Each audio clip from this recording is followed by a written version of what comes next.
अवतार का क्या मतलब है? अवतार का मतलब है नीचे उतरना।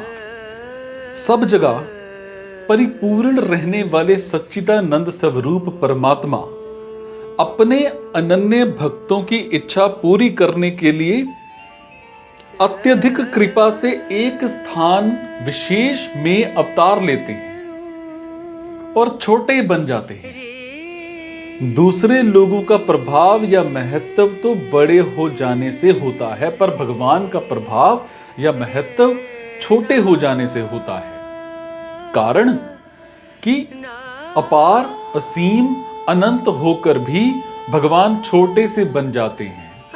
यह उनकी विलक्षणता ही है। जैसे भगवान अनंत ब्रह्मांडों को धारण करते हैं, परंतु एक पर्वत को धारण करने से भगवान गिरिधारी नाम से प्रसिद्ध हो गए।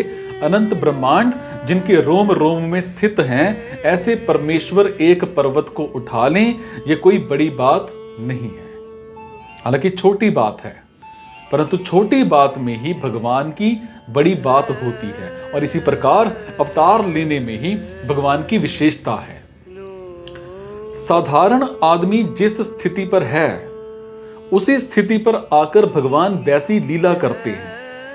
बिल्कुल भोले भाले साधारण बालक की तरह बनकर लीला करते हैं। ग्वाल बालों से खेलते समय वो दूसरे ग्वाल बाल से हार भी जाते हैं, और जो ग्वाल बाल जीत जाता है वो सवार बन जाता है और भगवान घोड़ा बन जाते हैं। ये उनकी विशेष महत्वता है।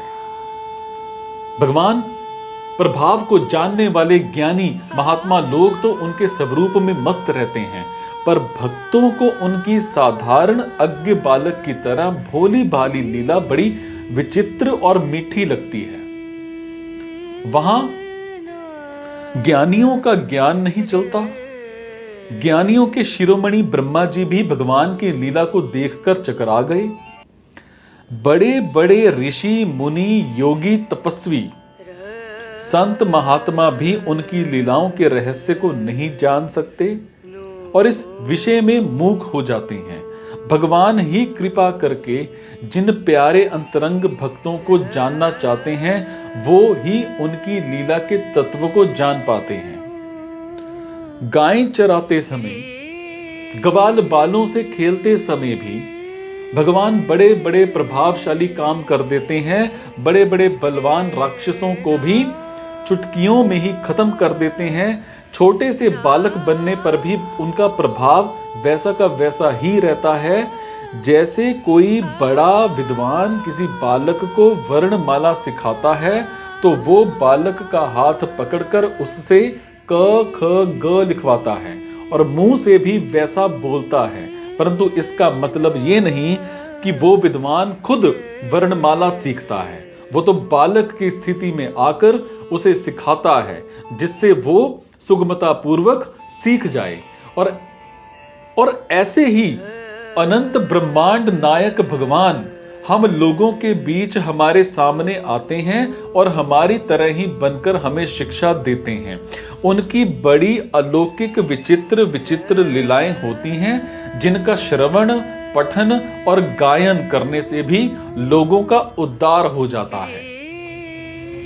भगवान प्रकृति की सहायता से ही क्रिया मतलब लीला करते हैं, और इसीलिए सीता जी कहती हैं कि सब काम मैंने किए हैं, भगवान राम ने कुछ नहीं किया।